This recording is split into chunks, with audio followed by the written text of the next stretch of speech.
Bonjour à vous, vous qui avez reçu la bénédiction de Dieu. Nous sommes au 9e jour. J'espère que tu as tenu jusque-là et tu sais que tu vas tenir jusqu'à la fin. Ne tiens pas seul, invite des gens. Ça fait partie de ta responsabilité. Ça fait partie de la charité que tu dois opérer pour aller plus vite. Écoutons le texte numéro 9.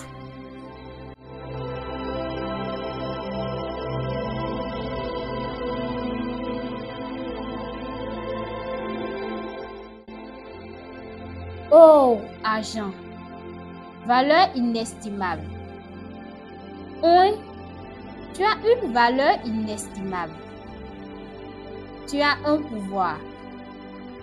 Tu es un pouvoir.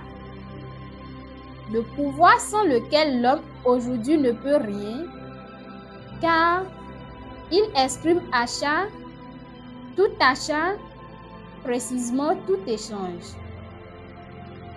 Tout individu humain doit en prendre conscience, surtout ceux que les autres appellent des idiots de la nature.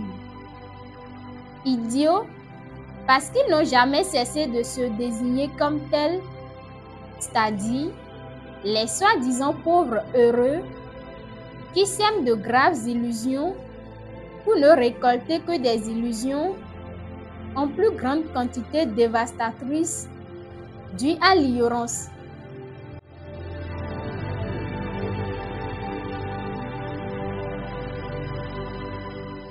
Quelle beauté trouves-tu dans ce texte, mon cher ami, mon cher béni de Dieu, mon cher révolutionnaire de l'argent? Quelle beauté trouves-tu dans ce texte? Qu'est-ce qu'il te dit? Es-tu content de l'avoir entendu? Quel frisson tu t'es donné? Voilà le texte 9. À quoi il t'invite? Il t'invite à la réflexion. Il t'invite à la réflexion. À la réflexion de quoi? À la réflexion sur quoi?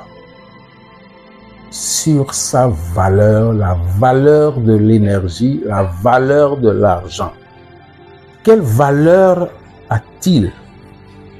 Quelle valeur a-t-il?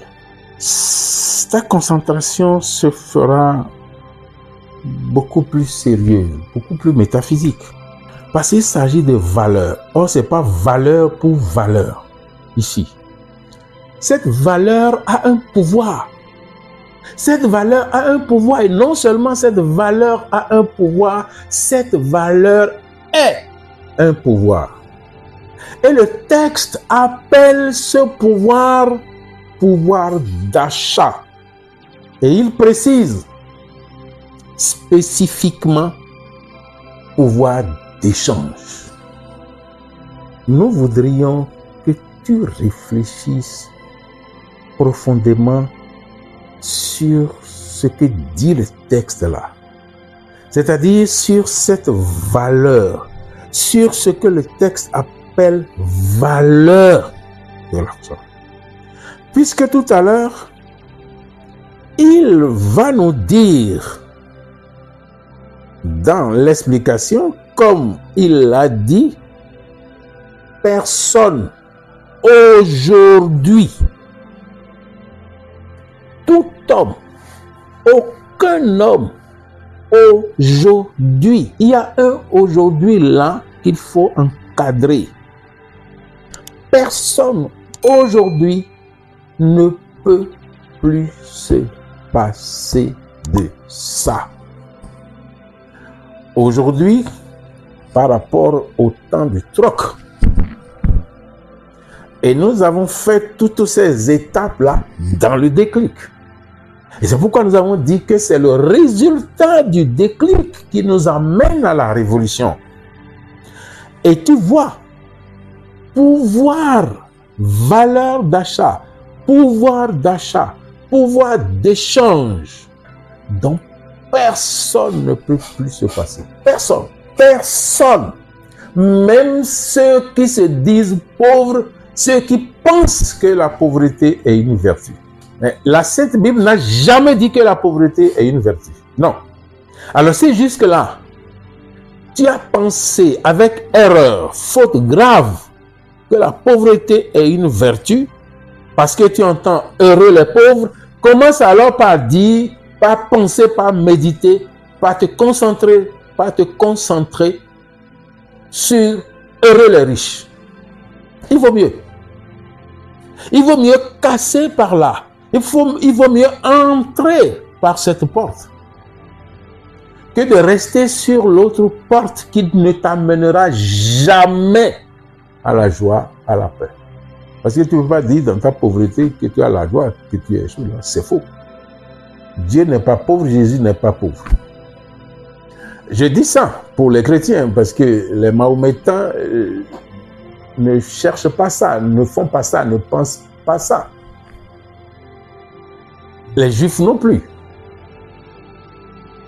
S'ils ne trouvent pas le chemin, c'est autre chose.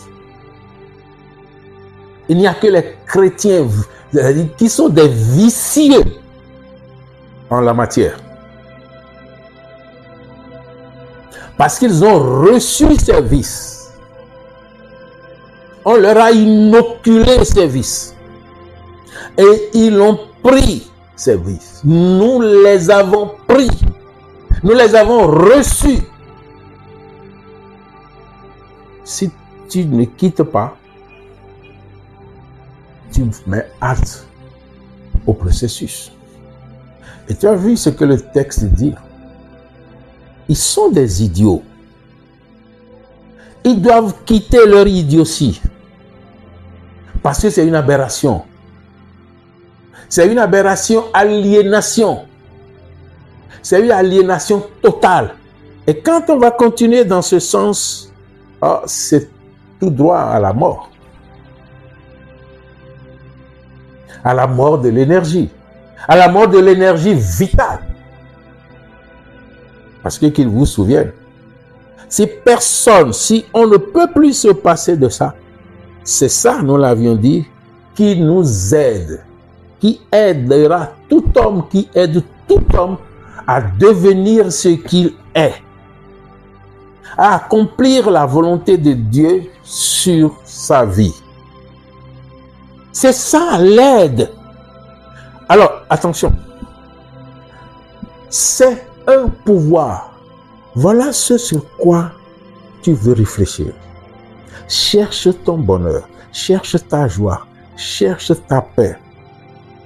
Si tu comprends bien le sens de heureux les pauvres, car le royaume des cieux est en eux, c'est bon. Continue.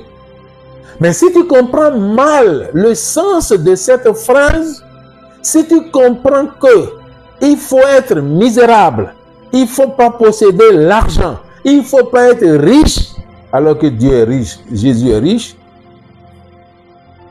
mais tu dois être convaincu que c'est une mauvaise compréhension. Si c'est une mauvaise compréhension, commence par dire heureux les riches, car le royaume des cieux est à eux. Tu as vu? C'est dedans, ça doit partir. Ça doit partir parce que le processus ne le veut plus là. Alors travaille pour que cela parte. Sinon, tu vas demeurer dans la maison des idiots. Tu vas demeurer dans la pensée des idiots. Tu vas demeurer dans la semence des idiots. Tu vas demeurer dans la récolte des idiots. Oh, c'est pas ça que tu veux. Ce n'est pas ça la révolution. Tu ne changes rien là. Tu ne fais là aucune révolution. Tu auras coupé le processus. Et tu ne peux pas couper le processus à cette étape. Tu l'aurais coupé depuis le déclic. Parce que le déclic t'a déjà travaillé à tout ça. Oui, tu es heureux. Entre dans ta concentration. Entre dans ta méditation. Entre dans ta contemplation. Entre dans ton admiration de toi. Entre dans ton admiration de Dieu. Entre dans ton admiration de l'argent, énergie. Entre dans cet amour et dis à cette énergie, je te aime. Et elle te comprendra. Tu l'as déjà épousée. Ne l'oublie pas. À 8, tu l'as déjà épousée. Tu as demandé sa main. Tu as fait tout. Tu as donné les dots, toutes les dots, et elle t'a rejoint. Eh bien, il faut bien l'entretenir. Il faut bien l'entretenir. En lui disant chaque fois, chaque jour, je te aime. Et elle te comprendra.